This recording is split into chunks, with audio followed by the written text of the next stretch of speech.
सरकार जाने अनजाने एक बहुत बड़ी गलती कर रही है। ऐसा दुश्मन चुन ली है जो इत्तेफाक से दिमागदार है, पढ़ता लिखता है, और इतनी भरी बेरोजगारी में भी, कितनी बड़ी बेरोजगारी है, आए दिन खबर आते रहती है, अरे जानते हो उसका बीएचयू में हो गया, उसका बिहार में हो गया। ऐसी स्थिति में भी कि जब जेएनयू के स्टूडेंट एडहॉक का इंटरव्यू देने के लिए जाते हैं, एडहॉक का, परमानेंट का नहीं, तो पूछते हैं कहां से आए हैं, कहता है जेएनयू से। अच्छा बताइए कन्हैया कुमार का सपोर्ट करते हैं कि नहीं करते हैं? तब इंटरव्यू शुरू करते हैं। आजकल नए नए शब्द गढ़े गए हैं, टुकड़ा टुकड़ा गैंग, और मुझे उसका सरगना कहा जाता है। अव्वल तो बात यह है कि अब मैं इसको बदनामी के तौर पे नहीं लेता हूं, मैं इसको पुरस्कार की तरह अपने माथे पे लेके चलना चाहता हूं।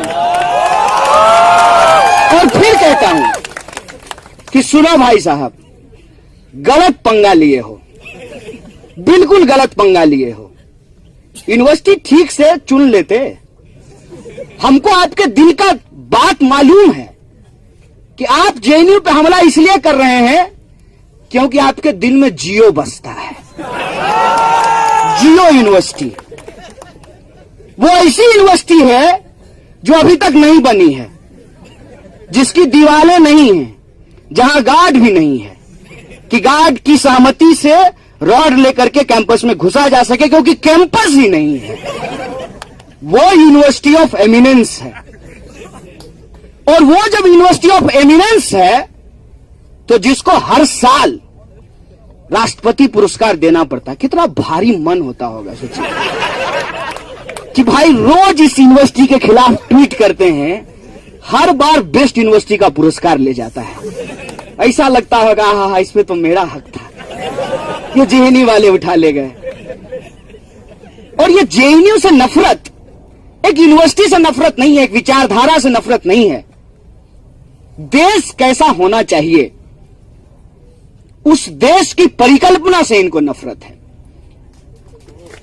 और वो देश, जिस देश में लड़के से ज्यादा लड़कियां पढ़ सकें, है ना आपका जेएनयू ऐसा? है ना हमारा जेएनयू ऐसा?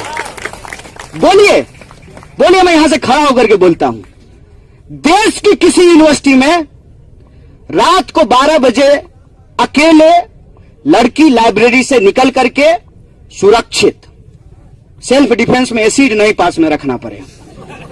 एबीवीपी की एक लड़की बोली कि सेल्फ डिफेंस में एसिड रखे थे, तो बोले जब अटैक करेंगे तब क्या करेंगे, मिसाइल लेकर के चलेंगे। सुरक्षित अपने हॉस्टल तक जा सकती है। ये कॉन्फिडेंस है आपको दिल्ली के बाहर की सड़कों पर? बोलिए पीएमओ के सामने रात को 12 बजे अकेले घूमिएगा, जहां मोदी जी रहते हैं, जो बेटी बचाओ बेटी पढ़ाओ का नारा देते हैं, उनके घर के सामने से गुजरिएगा जहां ये ड्रोन ऑल द टाइम घूमते रहता है। ये कॉन्फिडेंस है ना? इस देश के भीतर, बगल में मेरे साथ रामा खड़ा था, ये रहा, पूछ लीजिए इसके पिताजी क्या करते हैं। मेरी मां सिर्फ आंगनवाड़ी में नहीं काम करती है। इस कैंपस के 40% स्टूडेंट ऐसे हैं जो मजदूरों, किसानों, गरीबों के बच्चे हैं, उनकी पढ़ाई के अधिकार के खिलाफ हैं ये लोग। ये यूनिवर्सिटी पे हमला टुकड़े टुकड़े गैंग कह करके जब बोला जाता है, तो इस एक शब्द के साथ उस देश की परिकल्पना के ऊपर हमला किया जाता है, जिस देश की परिकल्पना में आज भी रोहित वेमुला को पढ़ने का अधिकार नहीं है, और उसकी जातिगत पहचान के चलते अगर उसको फांसी लगानी पड़ती है तो हम नहीं मानते हैं आपकी इस परिकल्पना को, और वो स्वीकार करते हैं आपकी इस परिकल्पना को। आज यहां खड़ा होकर के कहते हैं टुकड़े टुकड़े गैंग। हाँ जी बोलिए ना, आपके देश में जहां आप औरत और मर्द के बीच में भेद करना चाहते हैं, जहां आप अगरा और पिछड़ा का लड़ाई लगाना चाहते हैं, जहां आप फिर से नए तरीके का छुआछूत हमारे ऊपर थूकना चाहते हैं, जहां आप फिर से एकलव्य का पढ़ने का अधिकार और उसका अंगूठा नहीं उसका सर फोड़ना चाहते हैं, तो हम आपका टुकड़ा टुकड़ा करेंगे। ऐलान करते हैं यहां से खड़ा होकर के, बोलिए। ओन करते हैं इस बात को, हम ओन करते हैं इस बात को। नहीं चाहिए आपसे, आपसे सर्टिफिकेट चाहिए ही नहीं, बिल्कुल भी नहीं चाहिए। और है हिम्मत तो आइए, सब कुछ आपका है। आपकी पुलिस है, आपका सिस्टम कहां काम नहीं करता है। अरे हम तो एआई के जमाने में रहते हैं साहब। जूता जूता बतियाइएगा फेसबुक पे, जूता का प्रचार आना शुरू हो जाता है। बताइए, हमारी यूनिवर्सिटी में जो आप बार बार ये कहते हैं 3000 कंडोम पाया गया, तो यहां पे जो है हिंदुओं का मजाक बनाया जाता है, तो यहां पे आर्मी के खिलाफ बोला जाता है। अल्टीमेटली आप कहना क्या चाहते हैं? एक बात बता दीजिए कि आपको दिक्कत किससे है? हमारी दाढ़ी से, हमारे सॉल से, हमारे झोले से, हमारे चप्पल से? दिक्कत किस बात से है? दिक्कत आपको हमारे होने से है, यह बता दीजिए साहब। यह बता दीजिए कि जैसे ठाकुर अपने घर के बाहर किसी दलित को यह अलाउ नहीं करता था कि तुम जूता पहन करके जाओगे, तो हाथ में जूता लेकर के चलो। तुम जेएनयू में पढ़ते हो, जनता के टैक्स के पैसे से पढ़ते हो, तो पढ़ने तो नहीं देंगे। जिस टैक्स के पैसे से पढ़ते हो उस जनता को भी तुम्हारे खिलाफ खड़ा कर देंगे। चिंता की यह बात नहीं है कि यह यूनिवर्सिटी में घुस आए हैं। उससे ज्यादा खतरनाक यह है कि आप देखिए कि अपने स्कूल के व्हाट्सएप ग्रुप में आपको अपने ही दोस्तों से लड़ना पड़ता है, जिसके साथ आपने 15 साल अपनी जिंदगी की बिताई है, जिसके साथ आपने क्रिकेट खेला है, जिसके साथ आप फुटबॉल खेले हैं, जिसके साथ आप शॉपिंग करने के लिए जाते हैं। आपका ही पड़ोसी जो कल तक आपका पीठ थपथपा रहा था कि वाह बेटा जेएनयू में टॉप करके आए हो, अचानक से वो संदेह भरी नजरों से हमको देख रहे हैं। क्यों? क्योंकि एक बहस खड़ा किया गया है देश में। हर 3-4 महीने में बहस उठ खड़ा होता है। कल फिर बोले हैं मोटा भाई, टुकड़ा टुकड़ा गैंग। एक बात याद रखिएगा, जब कोई भी ऐसा बकवास करे ना, उसको पलट करके एक बात कहिएगा, सुनो दोस्त, तुम्हारे हाथ में रॉड थमा दिया है ना, अब बेटा को, जय शाह को इंडियन क्रिकेट टीम का बैट दे दिया है बीसीसीआई से खेलने के लिए। कोई क्वेश्चन किया मेरिट को? किया कोई क्वेश्चन मेरिट को कि जय शाह का क्या मेरिट है, क्यों उसको बीसीसीआई का सेक्रेटरी बना दिया गया है? कोई इसको क्वेश्चन कर रहा है? जेएनयू में टैक्स का पैसा बर्बाद हो रहा है इनके हिसाब से, और ये तो बड़ा आबाद हो रहा है। अपने ही जैसा हूबहू फोटोकॉपी को बीसीसीआई का सेक्रेटरी बना दिए हैं।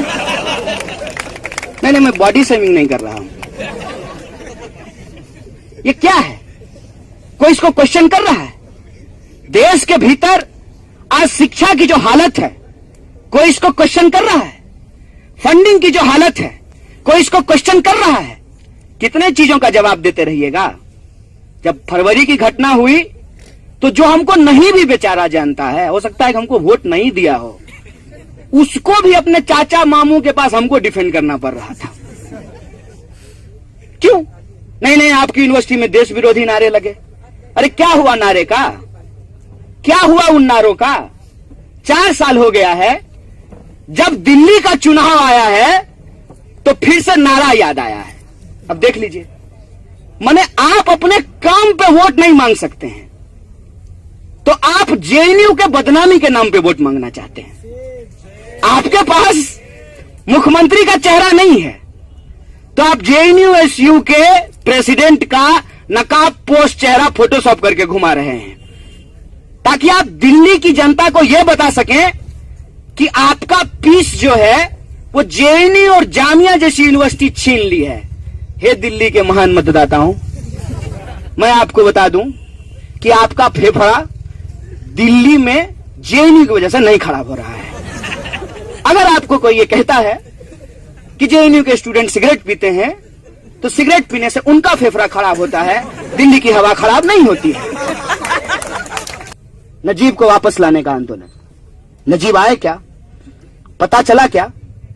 यही सीबीआई है ना, आए हैं फॉरेंसिक वाले घूमने के लिए। इनको तो देख के हंसी आती है।